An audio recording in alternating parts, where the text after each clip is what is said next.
Hola, ¿qué tal amigos de Pulso? Me da mucho gusto saludarles. El día de hoy tengo la oportunidad de saludar y platicar con Agustín Laje. Agustín Laje es politólogo, escritor, ideólogo y creo yo vocero de la nueva derecha latinoamericana. Por lo menos así se ha autodenominado la nueva derecha latinoamericana y quiero preguntarle qué se trata. Pero por lo pronto lo saludo y lo saludo con gusto. Bienvenido a Pulso, Agustín. ¿Qué tal, Daniel? ¿Cómo estás? Bueno, es un gusto estar aquí contigo. Gusto saludarte, gusto conocerte. Eres un hombre, digamos, que tiene mucha exposición mediática, mucha exposición a través de redes sociales, pero también un hombre que genera mucha polémica. Y cierta polémica tiene que ver desde el concepto, la nueva derecha latinoamericana. ¿Me resumes en 2 o 3 patadas qué es la nueva derecha desde tu punto de vista? Bueno, a ver, la nueva derecha es una articulación entre distintas posiciones de derechas, que no son todas exactamente lo mismo, si no, no serían distintas. Son distintas en cuanto a sus demandas, sus valores, sus filosofías particulares. Esas 3 las podemos resumir de esta manera: libertarios, conservadores y soberanistas. Cada una tiene sus particularidades. Si querés después podemos entrar en cada una de esas, pero como me has pedido que sea bien sintético, voy a ajustarme a eso. Es una articulación entre estas 3 ramas de las derechas que generan algo nuevo. ¿Algo nuevo en términos de qué? Algo nuevo en términos de fórmulas políticas, algo nuevo en términos de outsiders y algo nuevo en términos de discursos políticos. Por ejemplo, nuevos partidos. Tenemos el fenómeno de Javier Milei en el sur, que crea un nuevo partido político y él es una nueva figura para la política porque nunca había hecho política antes de esto. Otro ejemplo en el norte, Donald Trump. Donald Trump no crea un nuevo partido político, pero sí crea un nuevo movimiento político que penetra hasta el fondo en el Partido Republicano y se vuelve hegemónico dentro de un viejo partido al cual lo renueva. Y le renueva en muchos sentidos, en el tipo de retórica, en el tipo de discurso, en el tipo de lucha contra un status quo. Por otra parte, ¿por qué es nueva? Porque apela a sectores que nunca fueron o nunca tuvieron inclinación hacia las derechas. Por ejemplo, jóvenes. En el caso de la derecha de El Salvador, por ejemplo, Nayib Bukele, tenemos una base de jóvenes que lo siguen, que están extasiados con él, que son adherentes a él. O tenemos el caso de Javier Milei, que cerca del 70% de la juventud en Argentina, que habitualmente votaba por izquierdas, ahora ha votado por Javier Milei, derecha. O incluso en el caso del norte que recién mencionábamos, el caso de Donald Trump, en las últimas elecciones recuperó una gran masa juvenil que no tenía 4 años antes. El otro ejemplo son las clases bajas. Las clases bajas y las clases medias bajas, que históricamente seguían a las izquierdas o a los partidos revolucionarios, están empezando a adherir a posiciones más conservadoras, más de derechas. Un ejemplo interesante se da en España con Vox, por ejemplo. La gente de Vox tiene gran llegada a los barrios más humildes, que son los más azotados por la inmigración ilegal. O el caso, insisto, de Trump, cuando uno ve, por ejemplo, que el Partido Demócrata recibió más del doble de financiamiento por parte de los multimillonarios de los Estados Unidos que el Partido Republicano, estás viendo que han cambiado la ecuación política en términos de clase social. Entonces, es un panorama nuevo, es una nueva articulación, se llega a nuevos sectores con nuevas figuras y con nuevos partidos. O sea, de entrada sí es nuevo, ¿no? O sea, esta explicación, digamos, va en esa base, porque yo creo que podemos hablar de coyunturas, porque hay otros países donde pues la derecha estaba sentada y luego llega la izquierda. O sea, más bien ha sido como una serie de vaivenes de un lado y otro. ¿Qué es, digamos, en el eje principal de, retomando estas corrientes ideológicas al interior de la propia nueva derecha, las que ya me mencionabas, cuál es la columna vertebral? Bueno, a ver, también en ese sentido es nueva, porque las experiencias de derecha anteriores a lo que hoy llamamos nueva derecha, en realidad eran experiencias de centro derecha. Por ejemplo, el PAN en México, yo no diría el PAN es de derecha, yo diría es de centro derecha. O por ejemplo, el piñerismo en Chile, yo no diría es derecha, es como mucho centro derecha. O el macrismo en Argentina. El macrismo en Argentina no es de derecha hasta tal punto que Macri se definía a sí mismo como un demócrata en los Estados Unidos. Es decir, él apoyaba al Partido Demócrata en los Estados Unidos. O, por ejemplo, el PP de España, que es la centro derecha histórica en España, en el Europarlamento, ellos votan el 90% de las leyes europeas junto con los socialistas. Entonces, en realidad, con suerte son centro derecha. ¿Cuál es la columna vertebral de esto que llamamos nueva derecha? Es un vacío que ha dejado una centro derecha acobardada, que se ha corrido cada vez más hacia el centro, incluso hacia el centro izquierda, adoptando agendas culturales progresistas. Por ejemplo, temas feministas, temas de género, temas de abortos, temas de indigenismos, temas de discursos supuestamente antirracistas, pero que en realidad son formas de racismos invertidos. Ese tipo de causas no han sido combatidas por la centro-derecha tradicional, sino que se han rendido a estas causas y las han intentado absorber. En realidad no las han podido absorber en absoluto. La nueva derecha reacciona frente a ese vacío que deja la centro-derecha. No se ocupa esos espacios. Exactamente. Digamos. Pero, a ver, mencionaste entre las causas, por ejemplo, feminismo. Sí. Y dijiste, la centro-derecha no las ha combatido. No. ¿Crees que el feminismo sea un asunto que se tenga que combatir? Desde aquí vamos a entrar en polémica. Sí, claro. Yo creo que hay que combatirlo por varios motivos. En primer lugar, porque no ha ayudado a la mujer. Ya tenemos una década de experiencia de hegemonía feminista, donde nos decían que todos teníamos que ser feministas, por ejemplo, para reducir lo que llamaban violencia de género, para reducir lo que ellos llamaban feminicidios, para darle a la mujer un mejor contexto en cuanto a su modo de vida, sus ingresos económicos y demás. Y la realidad es que en estos 10 años de puro feminismo, la mujer no ha conseguido nada de lo que nos decían que le iban a dar. Por ejemplo, vamos a este país. 6 años de Morena, 6 años de feministas en el Estado, además 6 años de feminismo en los medios de comunicación, en las currículas escolares, en las mismas empresas mexicanas donde apostaron también por agendas feministas. La realidad es que los feminicidios, lo que aquí llaman feminicidios, pasa que en Argentina le llamamos de otra forma, los feminicidios en México se multiplicaron. Entonces dice, pero ¿qué pasa? O en Argentina, por ejemplo, también en Argentina llegamos a tener durante los últimos 4 años kirchneristas un ministerio feminista, Ministerio de la Mujer, los Géneros y las Diversidades. Fue uno de los ministerios con más dinero público para actuar, para defender a la mujer, y resulta que cuando uno compara los femicidios, que así es como le llamamos en Argentina, del año 2023 y 2022 con los del año 2014 y 2015, se duplicaron. Entonces, ¿por qué desechar el feminismo? Bueno, pues porque no ha servido. A ver, y no puede ser que, en el caso, por ejemplo, de México, de Argentina, no puede ser que solo hayan sido malos gobiernos y no, digamos, fincar la responsabilidad del feminismo. Bueno, a ver, es que los gobiernos han adoptado los marcos teóricos del feminismo para ayudar a la mujer. Los gobiernos han tomado, por ejemplo, la lucha contra el patriarcado. Y hay un gran problema, que es que cada feminista te va a definir el patriarcado de una forma distinta, cuando en realidad vos tenías que ir a ver otras cosas. La violencia es multicausal. Yo, más que pelearme contra el patriarcado, yo tendría que haber ido a ver qué relación tiene, por ejemplo, el alcoholismo dentro de la familia con la violencia intrafamiliar que afecta a la mujer. Tendría que haber ido a buscar qué vínculo existe entre el consumo de drogas en la familia con la violencia entre hombres y mujeres. Tendría que haber ido a buscar incluso otro tipo de cuestiones, incluso hasta más intangibles. ¿Qué efecto genera a nivel relación hombre-mujer la pornografía, por ejemplo? Y son cuestiones que no están respondidas porque se salen del esquema feminista blanco y negro, hombre malo, mujer mala, mujer buena, perdón, hombre malo, mujer buena, donde hay que combatir una indeterminación llamada sistema patriarcal.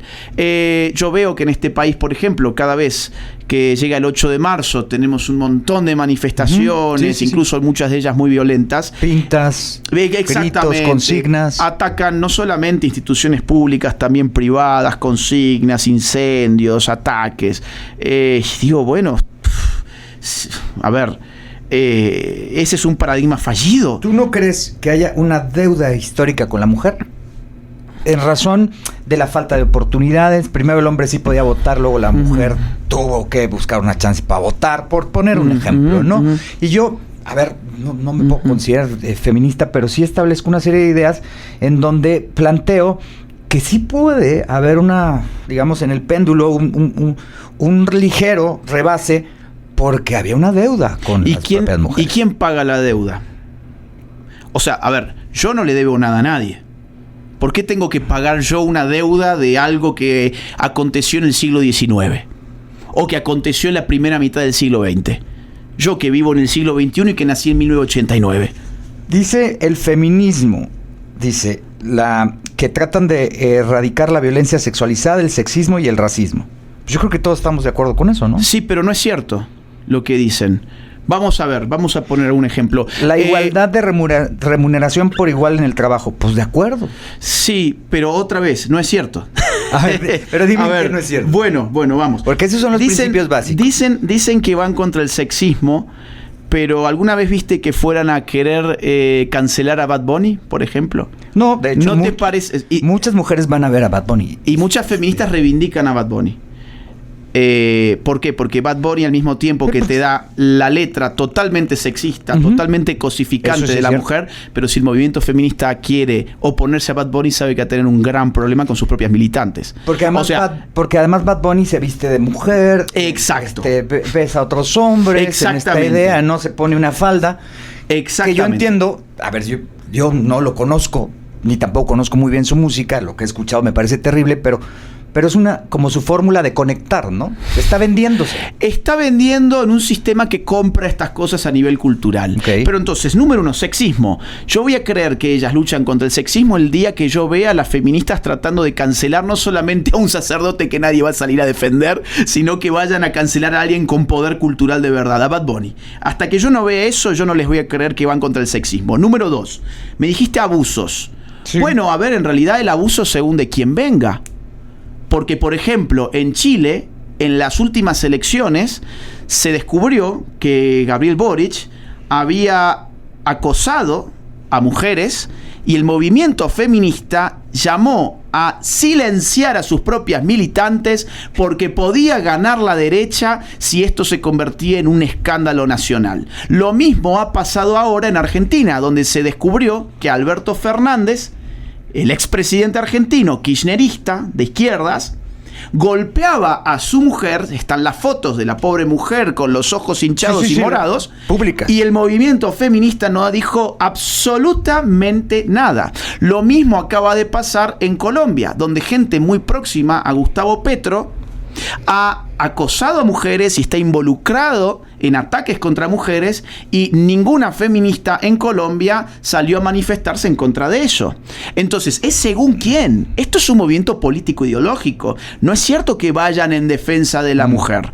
Entonces, a ver, y casos como... Es más, mirá, España, Errejón, que es uno de los grandes líderes de la izquierda española, acaba de renunciar. Él renunció porque una mujer que estaba en su fuerza política salió a denunciar públicamente que Errejón la acosaba sexualmente, y el movimiento feminista no ha hecho absolutamente nada frente a esto. Entonces parece que ellos miden a ver cuál es la ideología política, cuál es el nivel de éxito cultural en el caso de Bad Bunny, y frente a eso tomamos la decisión de acompañar a la mujer o llamarnos al silencio.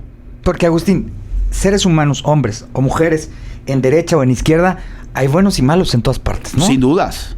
Sin dudas. Por eso es que a mí no me gusta calificar a las personas por lo que tienen entre las piernas.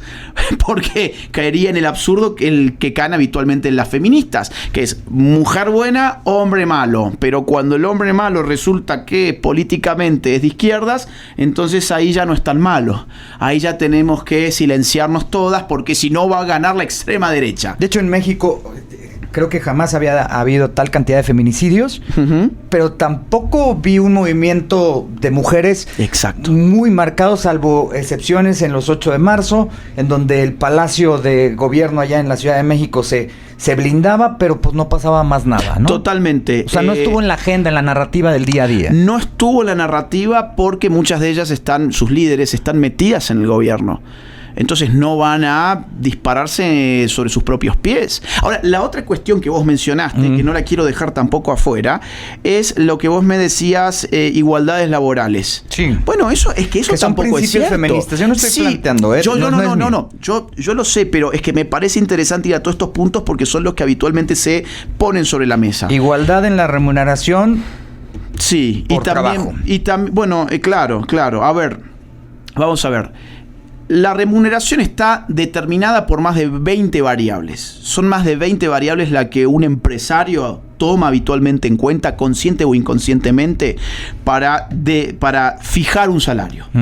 Ahora, nosotros seríamos, creo yo, un poco superficiales si pensamos que el empresario simplemente le mira los genitales a la persona y dice: a este le voy a pagar menos porque tiene estos genitales. Incluso, si así lo hiciera, sería una buena noticia para la mujer, no una mala noticia para la mujer. ¿Por qué? Porque el hombre no tendría capacidad de competir en el mercado laboral.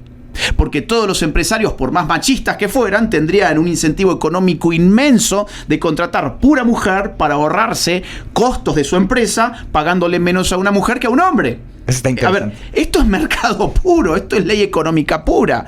Entonces, eso por un lado. Por otro lado está la cuestión de los puestos en las empresas. Que la idea es, bueno, ¿cómo puede ser que la cúspide esté habitualmente en los consejos directivos de las... Sí, muchos hombres, eso es una realidad. Muchos hombres, es una realidad. Pero ¿sabes qué también es una realidad? Que la base, los trabajos menos convenientes para el ser humano, menos atractivos, también están ocupados por hombres. Lo que pasa es que el feminismo dice: queremos igualdad de puestos. Sí, cuando mirás para arriba, cuando mirás hacia abajo ya no querés igualdad de puestos. Otra vez, yo voy a creer en las feministas el día que no solamente pidan igualdad en las sillas de los consejos directivos, sino que también me pidan igualdad en puestos laborales, como estar subidas a un camión de la basura durante toda una madrugada, bajándose cada 20 metros a alzar bolsas de basura muy apestosas y muy inconvenientes para la salud de cualquier ser humano y arrojándolas dentro del camión de basura. O cuando, por ejemplo, pidan igualdad laboral en los ejércitos y que en las guerras, por ejemplo, la de Ucrania. Mira, tenemos una guerra activa, en este momento activa. ¿Qué se hizo en Ucrania? Se evacuó a todas las mujeres apenas esto arrancó. Anda a ver quiénes son los que están poniendo el cuerpo y la vida en Ucrania. No son mujeres. Entonces, claro, el día que me digan pedimos igualdad tanto arriba como abajo, eso es igualdad. Mientras tanto es distribución sexual de los puestos laborales que siempre ha existido y que nunca ha sido igualitario, además. Vamos a hablar de tus dos últimos, o sea, de tus dos más recientes libros. Sí. Espero no sean los últimos, los dos más recientes, quiero decir. Pero nada más quiero cerrar con este tema. Yo me traje como un decálogo, ¿no?, de la ideología feminista, y trae aquí un concepto que me lleva a otro que hace rato mencionaste. La reducción, dice, la reducción de la jornada laboral de las mujeres con hijos o personas dependientes a su cargo. O sea, que trabajen menos en la posibilidad de que puedan atender a los hijos o cuando están embarazadas y esta circunstancia. Creo que tampoco podríamos estar en desacuerdo. No, si es parte de... No, pero ahí vas a tener un gran problema, que es que no va a ser nada conveniente darle trabajo a una mujer en tu empresa. Los empresarios van a decir: pues, ¿para qué voy a contratar a una mujer si en realidad me va a rendir mucho menos que un hombre? Es decir, a veces se crean leyes pensando que estamos haciéndole bien a la mujer y en realidad le estamos poniendo una situación de desventaja competitiva en el mercado laboral. Si el empresario de entrada tiene que sujetarse a una ley donde la mujer va a estar en su empresa 2 horas menos que el hombre por ley, porque si no le ponen una multa o le demandan, pues ¿para qué va a meter a esa mujer en la empresa cuando puede poner a aquel hombre?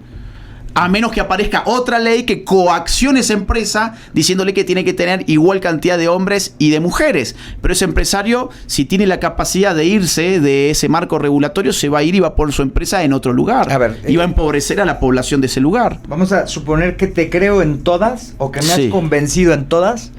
Pero entonces, ¿qué? ¿El feminismo por qué está tan en boga? ¿Por qué es tan, digamos, natural? ¿Por qué, digamos, casi todas y cada una de las personas hoy en este planeta que utilizamos alguna red social establecemos nuestro grado de comunicación en relación a pensar un poco de, bueno, no quiero ofender a nadie, no quiero rebasar estas líneas que han estado ya como muy ahí en el pensamiento colectivo, el feminismo. Me parece que has matado, hoy dicen así le hacen los argentinos, obvio es una analogía, pero matas al feminismo Pero está, parece claro, muy vivo, ¿no? Está muy vivo porque es políticamente conveniente. Yo recién te decía, la nueva derecha llega a los pobres, llega a los jóvenes, llega al sector rural, llega a distintos sectores a los que la derecha habitualmente no llegaba nunca. Al único sector al que no llega es a la mujer.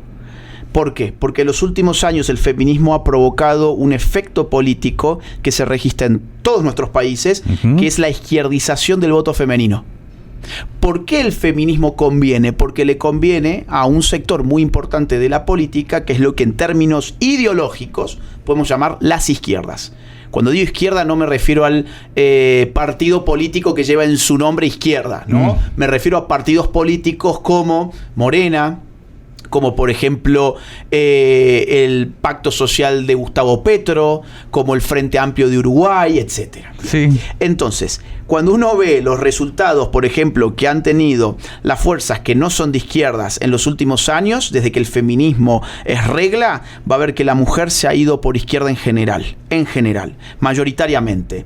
Entonces conviene a un gran sector político de la población mantener el relato feminista vivo, porque es el relato que le asegura tener votos de la mitad de la población. Claro. De la mitad de la población que son mujeres. Entonces, políticamente esto ha sido muy conveniente. Luego muy rentable. Luego tenés otro tipo de cosas muy interesantes. Y es que el sector privado también se ha montado a esto, se ha sumado a esto. Los medios de comunicación, por ejemplo. Los medios de comunicación se han sumado al tren feminista porque si no, les acusaban de machistas. Y nadie quería ser acusado de machista y ser cancelado por el movimiento feminista. O sea, hubo una especie de coacción, de casi que te diría un chantaje ideológico. Por otro lado, tenías empresas que se tenían que empezar a adecuar a algo llamado criterios ESG. Las grandes corporaciones, para empezar a recibir financiamientos que antes simplemente los recibían porque eran atractivas para el mercado, ahora tienen que ser atractivas ideológicamente. Esto hace, por ejemplo, BlackRock y Vanguard. Vanguard te empieza a condicionar al mercado financiero en virtud de que tu empresa se comprometa con las agendas woke. Si querés, luego podemos hablar de eso. Dentro de las cuales está el feminismo. Entonces, en consecuencia vas a tener las grandes compañías del mundo todas apostando por la misma ideología para que les reciban, para recibir financiamiento de grandes firmas como por ejemplo BlackRock o Bloomberg, por ejemplo, también. Entonces, claro, frente a esto y frente además un medio de entretenimiento totalmente inclinado hacia el feminismo, que ha generado mucho contenido en este sentido, Netflix, Amazon, la enorme censura que ha habido contra los que no estamos a favor del feminismo en las redes sociales. Bueno, tenés un cóctel explosivo, tenés medio. La academia ha encontrado tan rentable el feminismo, que han pululado por todas partes los journals feministas, los papers feministas, los departamentos feministas, las asignaturas feministas, y empezaron a crear además nuevas carreras, y empezaron a crear nuevas maestrías, nuevos doctorados. Ahora tenés los doctorados en género. ¿Y a dónde te posiciona eso? Te va a posicionar para tener un trabajo en un ministerio feminista, por ejemplo. Es todo un sistema. Ahora, ¿qué le llega a la ciudadana de a pie? ¿Qué le llega? Bueno, le llega, miren, si yo soy mujer, soy víctima de un sistema. Si yo no he conseguido el puesto laboral que estaba buscando, es porque hay un sistema político que me lo impide. Si yo no estoy ganando lo que quiero ganar, es porque hay un sistema político que me lo impide. Si yo tengo una mala relación con mi novio o con mi esposo o con mi padre o con mi hermano, es porque hay un sistema político que está diseñado así para oprimirme. Y eso psicológicamente para muchas personas es conveniente, porque eso implica encontrar la fuente de la frustración fuera del ámbito de mis decisiones individuales. Y eso es muy cómodo. Entonces, cuando yo encuentro la fuente de la frustración en un sistema patriarcal, en lugar de que quizás quien me está compitiendo dentro de mi empresa tiene más titulación que yo, o más antecedentes, o más antigüedad, o más capacidad, o lo que fuere, no, es que el patriarcado está determinando esta relación de injusticia. ¿Y quién me va a salvar? Y volvemos al inicio de la explicación, el político. ¿Qué político? ¿El de derecha o el de izquierda? No, el de izquierda. Vamos a votarlo a él entonces. Sí, el que provee, ¿no? El que provee desde el Estado. Has cambiado lo que ellos llaman patriarcado por estatismo.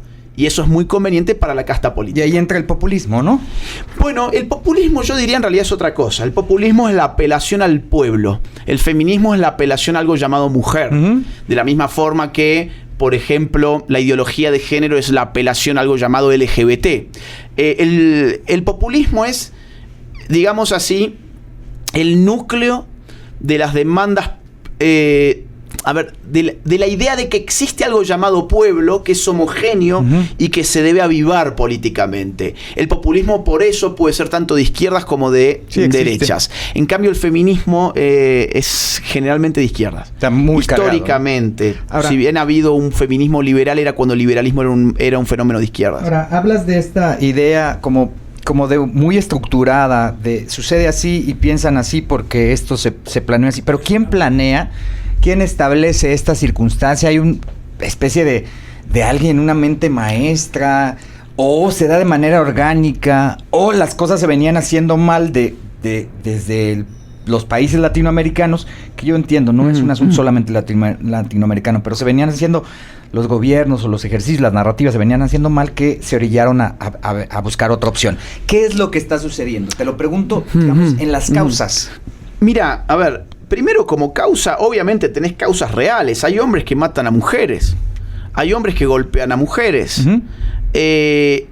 Hay mujeres que viven situación de discriminación laboral. O sea, a ver, yo no vengo acá a negar una realidad obvia, objetiva. Yo en todo caso acá vengo a decir, ese paradigma no está mejorando absolutamente nada, salvo el estatus político de una serie de fuerzas políticas, digamos, en específico. O sea, tú dices que lo que no funciona es la fórmula. Lo que no funciona es la fórmula que está adjunta a un tipo de discurso.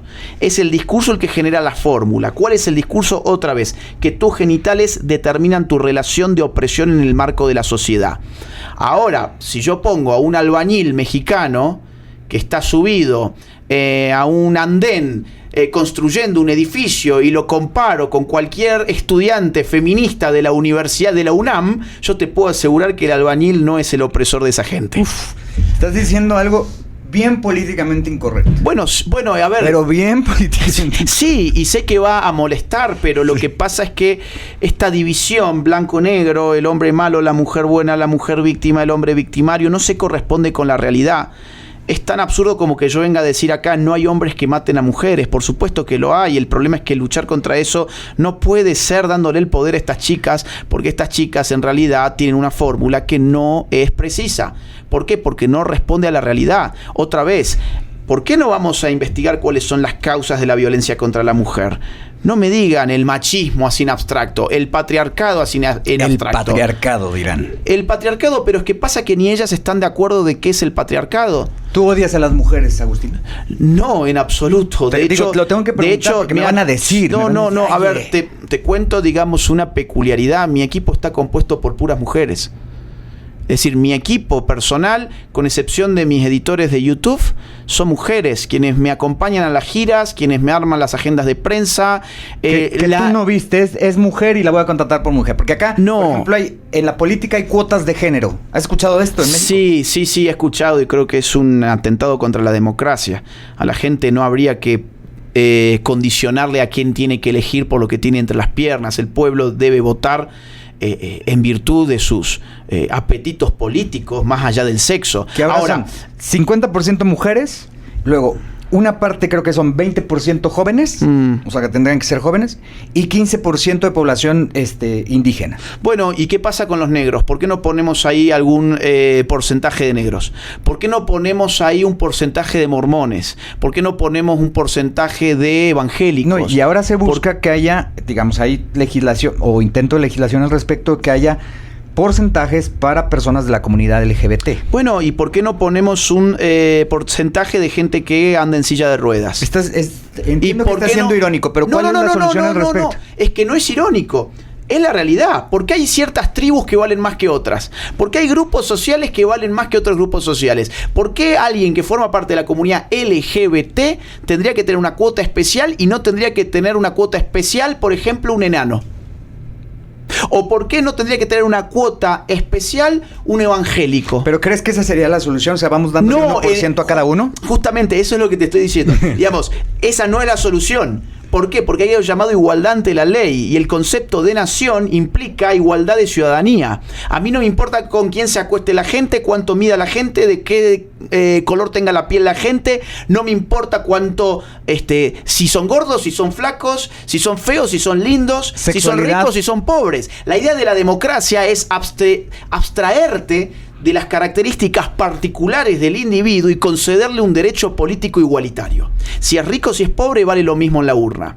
Si es feo, si es lindo, vale lo mismo en la urna. Si es hombre, si es mujer, vale lo mismo en la urna. Cuando vos empezás a partir a la sociedad en tribus, lo que generás es un daño al concepto de democracia moderna que tanto tiempo llevó, institucionalizar en nuestros países, como para que ahora empecemos a dividir en un esquema casi feudal, casi predemocrático. Es decir, los esquemas predemocráticos eran muy interesantes porque dividían a la gente en 3 estados habitualmente, en 3 estados de gentes, ¿no? Tenías a los burgueses, sí, tenías al clero y tenías a la nobleza. Y cada uno de ellos conformaba un cuerpo unitario en virtud de su estatus en esa sociedad. Bueno, ahora estás haciendo lo mismo. La revolución liberal, ¿qué fue lo que hizo? Fue decir, no, oigan, el clero vale lo mismo que el burgués vale lo mismo que el noble, y cada uno va a valer un voto. Bueno, ahora estás haciendo un efecto exactamente opuesto. Vamos a dividir a la gente de acuerdo además de lo que a mí me conviene. ¿Por qué? Porque me conviene, por ejemplo, poner sobre la mesa la cuestión sexual, pero no la cuestión religiosa. Porque si yo pongo sobre la mesa la cuestión religiosa, voy a tener que incorporar a mucha gente que probablemente sea conservadora. Entonces, si yo quiero tener cuotas para mormones, testigos de Jehová, evangélicos, católicos, bueno, ahí ya me cambia la ecuación, porque probablemente todas estas tribus, digámosle así, todas estas tribus estén en contra del aborto. Digamos, segmentos de población. Segmentos de población. Sí. Claro, pasa que tribus se empieza a utilizar... Sí, parece como peyorativo, ¿no? Pero, no quiero ser peyorativo. Está bien, segmentos, categorías sociales. Segmentos de población. Segmentos. ¿No? Estoy de acuerdo. Vamos a usar esa palabra. Ahora, claro, ¿por qué no incorporamos esta variable? No, porque la comunidad LGBT fue discriminada históricamente. Entonces ellos sí merecen una cuota. Sí, mira, a ver, hay una investigación en INEGI muy interesante, o sea, un instituto de estadísticas de México, o sea, el Instituto de Estadísticas de México, mejor dicho, que ha estudiado el problema de la discriminación en la población mexicana, y el último puesto se lo lleva orientación sexual, y uno de los primeros puestos se lo lleva discriminación religiosa. O sea, en realidad, hoy en México tenés mucha más chance de ser discriminado por tu fe, por una fe en específico, que por una orientación sexual en específico. Es un buen dato. Y es un dato que no se conoce. ¿Por qué no tiene prensa ese dato? Porque involucra ya sectores conservadores. Y el sector conservador va a ir probablemente en contra de este tipo de política que estamos hablando ahora. A ver, se nos va acabando el tiempo, ¿va? ¿Cuánto tiempo llevamos? Más o menos, nada más para calcular. Unos 35 minutos. Bueno, ya vamos cerrando, porque quiero hablar de tus libros. Vos llévalo a donde vos quieras, con libertad. Está interesante la charla, ¿no? Sí, ¿te parece? Sí, claro, claro. Pero hay un tópico que no puedo dejar fuera, porque ha sido uno de tus más polémicos. Te busqué en YouTube, te busqué en Google, y casi siempre aparece este tema, que es el del aborto, por ejemplo. Sí. Que en el caso específico de San Luis Potosí, te lo informo, de manera reciente, no hace menos de un mes, seguramente, se acaba de aprobar la despenalización del aborto. Entiendo que hasta las 13 semanas. Hasta las 13 semanas, ¿no? De gestación. Pero además, algo importante, se quitó también la pena si se presenta aborto después, o sea, posterior. Ahí hay otro tipo de sanciones, pero no es penal. Entonces, de este asunto que me llevó, yo te busqué en Google, en YouTube, y siempre aparecía. Y destroza a una feminista, pero también aparecía la contraria, ¿va? Queda mal Agustín Laje. ¿Qué onda con este asunto del aborto? Bueno, es un tema muy amplio, muy, muy amplio. Podemos enfocarlo desde distintos puntos de vista. Podemos decir, el aborto es el derecho de la mujer a disponer de su cuerpo. Eso es habitualmente el núcleo del discurso feminista en este tema. Y sí lo es, ¿no? Bueno, a ver, es que pasa que todo derecho siempre implica la disposición del cuerpo. No hay ningún derecho que no implique la disposición del cuerpo, en la medida en que el cuerpo es el medio con el que actuamos en la realidad. Por ejemplo, es decir, el derecho de libertad de expresión. Y el derecho de libertad de expresión es un derecho de disponer del cuerpo. Yo tengo que usar mi cuerpo para hablar en este momento. O por ejemplo, el derecho de libre movimiento. Pues yo tengo que usar mi cuerpo para moverme. Pero o el derecho de voto. Tengo que usar mi cuerpo para votar. Pero hablamos de algo más profundo, ¿no? O sea, es decir, a ver, es la gestación, es la vida, es... Exacto. Ahí voy. Es decir, cualquier acción humana implica la disposición del cuerpo. Si yo quiero disparar en tu cabeza en este momento, tengo que usar mi cuerpo, tengo que agarrar un revólver y jalar el gatillo. Ahora, ¿yo tengo derecho a disponer de mi cuerpo? ¿Eso se llama derecho a disponer de mi cuerpo? No, ¿por qué? Porque del otro lado hay otro derecho, que es el derecho de vivir que vos tenés. Y tu derecho de vivir, digamos, inhibe jurídicamente que yo pueda agarrar un revólver y dispararte. Ahora, fácticamente yo lo puedo hacer, pero voy a tener que pagar jurídicamente. Entonces, cuando hablamos de un aborto, estamos hablando del derecho de disponer el cuerpo para hacer algo. Y ahí viene la respuesta que nunca se da. ¿Qué hace la mujer que dispone de su cuerpo en un aborto? Bueno, contrata a un sicario para que mate al hijo en gestación. Es decir, cuando hablamos de aborto, hablamos de dos vidas, no de una. Caso contrario, no tendría sentido hablar de aborto. Hablaríamos de una cirugía como de quien se saca una verruga, por ejemplo. Sí, la vesícula. Entonces, digamos, esto que estoy diciendo creo que es importante por los conceptos. Es un eslogan, derecho a disponer del cuerpo, porque cualquier cosa es una disposición del cuerpo. Torturarte es disponer de mi cuerpo para hacerlo. Robarte es disponer de mi cuerpo para quitarte algo que es tu propiedad. Pero a ver, entonces, lo que hay que responder es: ¿derecho a disponer el cuerpo en qué sentido? Si ese sentido implica la vulneración de un derecho de un otro, pues entonces ahí no hay un derecho. Pero está dentro del cuerpo de esa mujer. Sí, está dentro del cuerpo de una mujer, como esa mujer estuvo dentro del cuerpo de su propia madre, y como vos y yo estuvimos dentro del cuerpo de nuestras madres. Ese es la forma de la naturaleza humana. Es decir, no es un accidente que un ser humano esté dentro del vientre materno, es una necesidad. De las básicas y polémicas, Sí. en la violación, tras una violación, ¿el aborto? ¿Sí o no? ¿Y qué pasa con el violador? ¿Por qué le damos pena de muerte al ser humano que ha sido gestado y no al que ha generado la violencia contra la mujer? No, pues el violador tiene que pagar, ¿no? Ah, Es ¿sí? Que lo refundan en la cárcel sí, y con sí, todo el peso de la ley. Sí, pero es que ocurre que en una cantidad impresionante de casos es el violador el que lleva a la mujer a hacerse el aborto. Y te voy a decir por qué.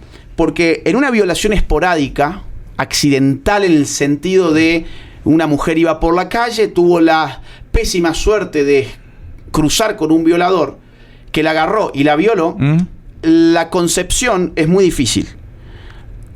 Con violación... Pero existe, existe. Sí, existe. Ahora, la violación genera vida cuando las violaciones son reiteradas. O sea, cuando es un familiar, cuando es un vecino... Que además regularmente tiene que ver con menores de edad. Exactamente. Exactamente. Pero ¿qué va a ser una menor de edad de 14, 15 años con un bebé en este mundo? Ok, pero... Ahora, veamos, vamos punto por punto, porque si no es... mira, a ver, generalmente hay vida después de una violación cuando las violaciones son reiteradas, y son reiteradas cuando se dan dentro del mismo contexto de relaciones sociales. Puede ser familiar, puede ser un vecino, puede ser un amigo del padre. ¿Qué buscan esos hombres cuando embarazan a sus víctimas? Que aborten, porque ahí está la prueba del delito. Entonces, las leyes de aborto, curiosamente, benefician a violadores. Porque lo que les permiten es deshacerse, digamos, de la consecuencia de sus actos. Medio maniqueo lo que acabas de plantear, ¿no? No, pero es que es así. Ahora, por otro lado, vos me decís, ¿qué pasa con la mujer? Bueno, el daño que se le hace a una mujer violada es de por vida, sin lugar a dudas. Eterno, ¿no? Ahora, una injusticia no puede ser la solución a otra injusticia. Yo, al quitarle la vida al ser humano en gestación, estoy cometiendo una injusticia contra un ser humano que es inocente. Y que es un ser humano no es que yo me lo invente, es que la ciencia más moderna ya sabe que desde el momento de la concepción empieza la vida humana. Esto ya no se discute a nivel científico. Ahora, nos hacemos los tontos a nivel jurídico con esto. Entonces, ¿qué pasa con una mujer violada? Bueno, lamentablemente el daño está hecho. Y yo puedo decir, bueno, voy a hacer un daño más matando al ser humano que ha sido el producto de esa violación. Ahora, a mi juicio, con una injusticia no podemos tapar otra injusticia. En todo caso, lo que el Estado tendría que hacer en este tipo de casos es garantizar dispositivos, políticas públicas, para tratar, no digo de solucionar, porque esto es insoluble. Hay dilemas humanos que son insolubles, hay crímenes que son insolubles. Claro. Uno es este. Tendría el Estado que asistir psicológicamente, económicamente, si hiciera falta, médicamente, y sobre todo aceitar sus mecanismos de adopción para que apenas nace la criatura se le pueda dar a otra familia, que sí la pueda recibir. Ahora, vos sabrás que en todos nuestros países adoptar un niño es terriblemente complejo. Es mucho más fácil ir a hacerte un aborto que adoptar un niño. Y eso, digamos, lo que evidencia es la cultura de muerte en la que vivimos en el siglo XXI. Bueno, a ver, para cerrar, porque además hoy Agustín Laje tiene una conferencia en San Luis Potosí y presenta La generación idiota y otro, el globalismo, ingeniería social y control total en el siglo XXI, ¿no? A ver, ¿qué es la generación idiota? Bueno, Generación Idiota es un libro que yo publiqué en el 2023. Sí, este año acaba de salir el otro, que es Globalismo. Generación Idiota es una radiografía del sujeto woke, vamos a decirlo así con la terminología actual. Que prometiste que me ibas a explicar esta parte. Bueno, el wokeismo tiene que ver mucho con lo que hemos estado hablando. Es la exacerbación, es la radicalización de la dialéctica opresor-oprimido. Recién hablábamos específicamente del feminismo, pero podríamos haber hablado de un montón de otros tipos de dialécticas opresor-oprimido. La raza, el blanco es el opresor del negro, la etnia, el que tiene ascendencia europea es opresor del que tiene ascendencia indígena, incluso la gordura. En Estados Unidos hoy hay universidades con departamentos de fat studies, estudios de la gordura, donde el gordo es oprimido por el flaco. O sea, dividir a la sociedad... Pero que sí ha sido, o sea, no sé si con el del gordo y el flaco, pero a lo mejor el blanco sí tenía esclavizado al moreno, al negro, durante una buena cantidad de años. ¿Dónde? En Estados Unidos, por ejemplo. Sí, en Estados Unidos. Ok, en Argentina tenemos libertad de vientres desde inicio del siglo XIX y están tratando de meter este discurso a la fuerza, a pesar de que tenemos 0,4% de población afroamericana. Pero entonces hablemos de segmentación, claro, hablemos de país, que cada quien decida cómo. Ok, pero otra, digamos, la forma woke es exactamente esa. Históricamente ocurrió esto, por lo tanto hoy vos tenés la culpa. Decís, pero ok, muy bien la historia. Ahora, yo también te podría decir, mirá, yo soy católico, los católicos fuimos perseguidos por los moros y por lo tanto el musulmán del siglo XXI me debe a mí una compensación. No, en absoluto, me debe nada. No me debe nada. Como yo no le debo nada a un negro que yo no oprimí. O a un indígena que yo no sometí. ¿Te enteraste que el presidente López Obrador, expresidente hoy de México, mandó una carta al rey de España pidiéndole se disculpara por la conquista? Es tribunero. O sea, ¿está jugando para la afición? Sí, claro, porque eso enerva un nacionalismo indígena en este país. Mal entendido, ¿no? Pero claro. Digo, porque el respeto para los indígenas, pero claro, desde ya, si son poblaciones con las cuales incluso yo tendría muchos valores en común. A las poblaciones indígenas el aborto no es algo que les parezca un avance de la civilización.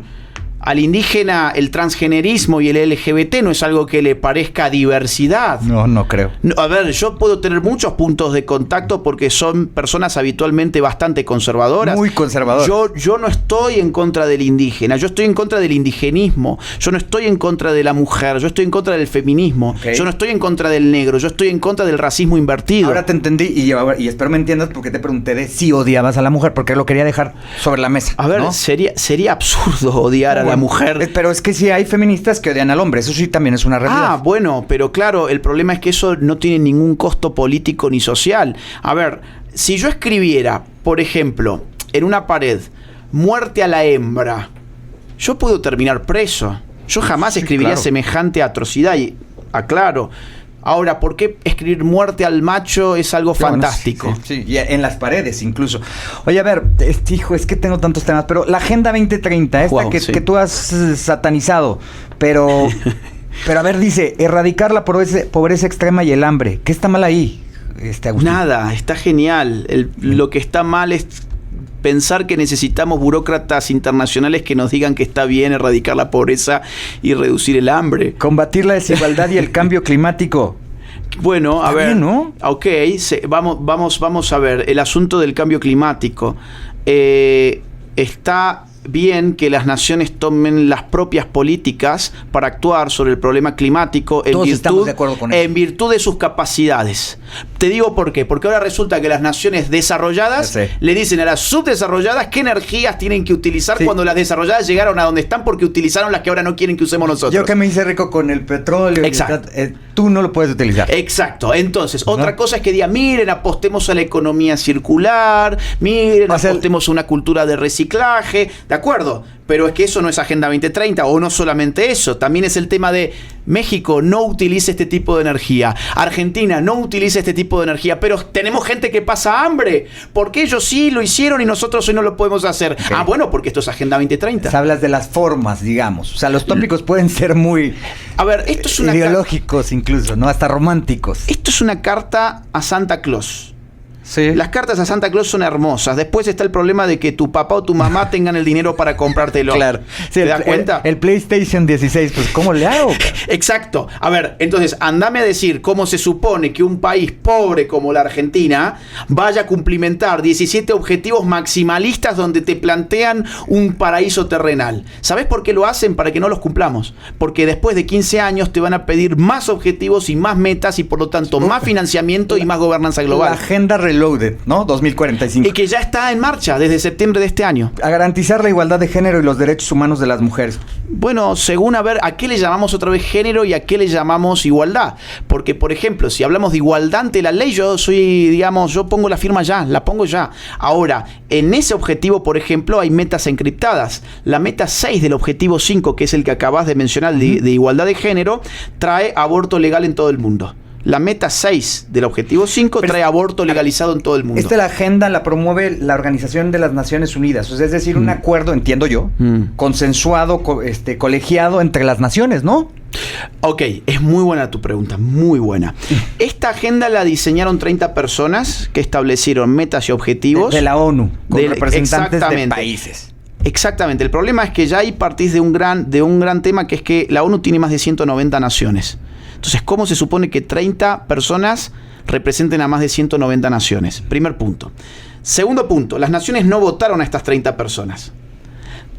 Tercer punto, hay otro grupo de expertos en financiamiento, que eran 30 personas más, que apoyaron a este grupo que se llama Grupo de Trabajo Abierto. Y después tenés otro grupo que es el Foro Político de Alto Nivel, que son 27 personas. O sea, ¿quiénes armaron la Agenda 2030? En el aspecto financiero, político y la definición de objetivos y metas, 87 personas en total. ¿Cómo 87 personas pueden representar a más de 190 naciones? Primer punto. Segundo punto, vos me podrías decir, bueno, quizás las naciones no la diseñaron, ni las debatieron, ni las discutieron, ni las aprobaron, pero los representantes de las naciones en la ONU sí lo hicieron. Correcto. Sí, lo votaron. Lo votaron. Ahora, ¿esas personas realmente podemos decir que representan a las naciones? No, bueno, las naciones son multiculturales. Es nunca hemos votado nadie votó nunca a un embajador de la ONU. Quien lo pone es el jefe de Estado de cada país. Pero pretender que eso es una representación democrática válida para decidir la agenda que te va a imponer una serie de cuestiones durante 15 años, me parece que es, digamos así, estirar demasiado el concepto de representación. No es como un llamado a misa, o sea, es decir, la ONU pone estos tópicos y cada país decidirá hacia dónde camina. Bueno, no. O qué es obligación. Mirá, bueno, es también muy interesante. La resolución 71, que es la que da vida a la Agenda 2030 y con la que se comprometen las naciones, dice 5 veces que la agenda es universal, todos estamos obligados a tomarla. Número 2, integral, y número 3, indivisible. O sea, tu nación no puede escoger. Yo me puedo comprometer con el objetivo de, vamos a decir, no sé, clima limpio, y me puedo comprometer con el de, no sé, paz, suponte. Fortalecer la paz universal y el acceso a la justicia. Por ejemplo. Yo me puedo... No, te voy a decir, es que esto es integral e indivisible. Es un paquete completo, es una caja de Pandora. La cartita de Santa Claus, cuando la abrís, en realidad salen indicadores de allá adentro. Ahora, ¿qué buscaban estas 30, 80 personas que decidieron la Agenda 2030? ¿Y por qué podría estar bien o podría estar mal? ¿O por qué podría aplicarse o no? Bueno, ahí entramos en el terreno de la especulación. Todo lo que yo hasta ahora te he dado es dato público de informes oficiales. Ahora, esto es una especulación mía. Digo, aclaro, pues la gente va a decir, si no, esto es una teoría de la conspiración. Todo esto es dato, esta es mi especulación. Mi especulación es que estas agendas están diseñadas para hacer fracasar a los pueblos. Porque con cada fracaso de los pueblos, la ONU le puede echar la culpa al sistema de estados nacionales y decirles, necesitamos para la próxima que ustedes nos concedan más poder y nos concedan más financiamiento. De hecho, ya veníamos de otro fracaso. La agenda del milenio... ¿No está muy conspiranoico eso? Bueno, yo te digo, es una especulación. La política siempre va de conspiración. El problema son las teorías de la conspiración que no tienen sustento. Mi sustento o mi hipótesis, por eso aclaro siempre, esto es una hipótesis, es la siguiente. entre el año 2000 y el año 2015 ya existió una agenda. Esa agenda se llamó Agenda de los Objetivos del Milenio. La de Río, ¿no? Exactamente, Río más 20. Sí. Río. En Río más 20, que fue en el 2012, la ONU dijo, miren, esto es un desastre. Eran solo 8 objetivos. Estos objetivos no se están cumpliendo, así que vamos a rediseñar esto de cara al 2030. Y lo hacen hacia el año 2015, ¿de acuerdo? Ahí nace Agenda 2030. Entonces, ¿cuál es el punto? Que si vos ves que no podés con 8 objetivos, pues entonces vas a tratar de minimizarlos, de tocar tierra. No, lo ampliaron a 17 y le metieron 169 metas. Es como que yo te diga, mira, Daniel, mi objetivo para el mes que viene es comprarme un Ferrari rojo. Y vos me decís, ¿cuál es tu ingreso? Bueno, mi ingreso son $1.000 por mes. Voy a decir, no vas a poder comprar el Ferrari rojo en un mes. Y yo te voy a decir, no seas malo, vos odias el Ferrari rojo y tenés muy mal gusto. Yo lo voy a comprar. Nos vemos dentro de un mes y vos me decís, ¿y cómo te fue con el Ferrari rojo? Y yo te digo, mira, ¿sabes qué? Tenías razón. No ajusté. No ajusté, no lo pude comprar, pero no te preocupes. Redefiní mi objetivo y para el mes próximo me voy a comprar los cohetes espaciales de Elon Musk. Voy a decir, pero vos sos un completo estúpido. Eso hizo Naciones Unidas. No pudieron en 15 años con 8 objetivos, los redefinieron, los exacerbaron más todavía. Ahora plantaron 17, 169 metas y como ahora están fracasando, porque ya lo han dicho en el informe especial del año 2023, que están fracasando en prácticamente todos sus objetivos y todas sus metas en el 80%. 80% fracaso Agenda 2030. Entonces, ¿qué hicieron? Crearon la 2045. Y la 2045 es la Agenda 2030 con esteroides. O sea, tiene más metas y más objetivos en más terrenos. Y más financiamiento además. Última pregunta. Globalismo, ingeniería social y control total en el siglo XXI. Me supongo que hablas de esta, digamos, hipótesis al respecto de que hay como una maquinaria, como una estructura forjada para este asunto del globalismo, que no es lo mismo que la globalización. Exacto. Ojo. La globalización es un fenómeno económico que implica la aceleración de los intercambios comerciales a nivel planetario. Esto incluso es relativamente viejo, esto es de la década del 80, sí. 80-90. Ahora, globalismo es algo muy nuevo. Es la concentración del poder político, la concentración paulatina, progresiva del poder político en organismos supraestatales como el que acabamos de mencionar. Entonces, la hipótesis de mi libro es que el globalismo todavía es embrionario. Yo no hablo ahí de un gobierno mundial que lo controle todo. Yo lo que hago sonar son las alarmas. Como intentos, dices tú. Son, claro, las instituciones ya están puestas. Pero no tiene nación, no tiene un lugar así en particular. Puede funcionar desde cualquier lugar. A ver, ¿dónde se conectan vía internet o qué? Exacto. A ver, o sea, hacen un Zoom y dicen, vamos a joder a las naciones, ¿sí? No, pero pueden reunirse en cualquier lugar de la Tierra. A ver, ¿dónde legislan los mexicanos? Vos sabés a dónde vas a legislar. Sí, claro. O sea, vas a incluso una institución física. Ahora, ¿desde dónde toman sus decisiones la ONU? Puede ser desde Nueva York, puede ser desde Ginebra, puede ser desde Addis Abeba, puede ser desde Río, puede ser de cualquier lugar del planeta porque es global, es globalista. Te voy a poner un ejemplo. Mira, la OMS es la Organización Mundial de la Salud, se encargó de gestionar la última pandemia. O sea, las directrices generales con las cuales la OMS le dijo al mundo cómo lidiar con la pandemia, la mayoría de las naciones, no todas, la mayoría de las naciones la adoptaron a pie juntillas. Dijeron, esta es nuestra autoridad de salud y los ministerios nacionales simplemente aplicaban algo que le venía de arriba. Bien, fue un desastre. A ver, seamos sinceros, fue un desastre. La gestión de la pandemia fue desastrosa. Entonces, ¿qué pide ahora la OMS? La OMS está ahora discutiendo en estos últimos meses un tratado de la pandemia para que en la próxima pandemia ya los estados nacionales hayan delegado facultades soberanas para decidir qué se hace con un COVID-25, un COVID-26, un COVID-20 o lo que fuere. ¿De acuerdo? Eso es globalismo, ¿te das cuenta? Sí, es una concentración paulatina. Esto no es de un día para otro, es paulatina. Teoría es muy interesante. Bueno, esa es la teoría, está en el libro. Está en el libro. Está en el libro. Vayan por el libro. Y antes, Generación Idiota. Eso. ¿No? También. Que es apenas del año pasado. Pues muy prolífico andas. O sea, libro por año. Sí, pero yo creo que por 1 o 2 años más ya no hay libro, ¿eh? Estoy cansado. ¿Sí? Estoy cansado. Bueno, tienes escribiendo ya hace una buena cantidad. De hecho, eras como la especie del joven maravilla. Y sigues siendo joven, pero pues ya eres un escritor con experiencia. Bueno, tengo 6 libros publicados y tengo una tesis doctoral para terminar en los próximos 2 años, con lo cual, insisto, creo que los próximos dos años no va a haber nuevo libro. Además, entonces aprovechen Aprovechen, es que aparte de eso, digamos, uno saca un libro por año, son además libros gorditos, es decir, Globalismo tiene 600 páginas, La batalla cultural tiene 560, Generación Idiota es más amigable. Es el más amigable, sí. Tiene como 300 más o menos, pero ahí está, léanlos. El tuyo primero era como mera Argentina, ¿no? Sí, mis dos primeros libros fueron sobre Argentina, el tercero ya me sacó de Argentina con tema de ideología de género, se llamaba El libro negro de la nueva izquierda, después de ese vino La batalla cultural, después vino Generación Idiota y ahora Globalismo. ¿Cómo está la Argentina? ¿Bien? Sí. ¿Con Milei? Cambiando. A ver, el dólar no para de caer en relación con el precio, el riesgo país se ha desplomado también, la inflación se ha desplomado también. Nadie puede hacer magia de un día a otro, pero tú ves que está en el camino correcto. Y en 11 meses se ha hecho demasiado.